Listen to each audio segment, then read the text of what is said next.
वटवृक्षाची पारंबी जमिनीकडे येते, मातीला स्पर्श करते आणि पुन्हा त्यातून नवीन झाड तयार होतं. स्वामी हे त्या वटवृक्षासारखे आहेत आणि तुम्ही त्या पारंबीसारखे आहात. स्वामींचा आधार घेऊन तुम्ही आता स्वतःचे पाय जमिनीत घट्ट रोवणार आहात. इतके दिवस तुम्ही आधारासाठी दुसऱ्याकडे बघत होतात, पण आता स्वामी तुम्हाला इतकं सक्षम करतील की चार चौघे तुमच्याकडे आधारासाठी येतील. मागणारे हात आता देणारे हात बनणार आहेत. तुमच्या आयुष्याचा पुस्तकातील रिकामी पानं आता स्वामी सोनेरी शाईने भरत आहेत. त्यावर काय लिहिलंय हे वाचण्याचा प्रयत्न करू नका.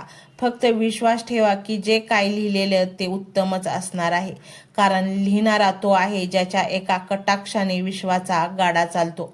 आता फक्त स्वतःला मोकळं सोडा. वाऱ्याच्या लहरीवर जसं पीस तरंगतं तसं स्वतःला स्वामींच्या लहरीवर तरंगू द्या. ते तुम्हाला नक्कीच किनाऱ्यावर नेतील.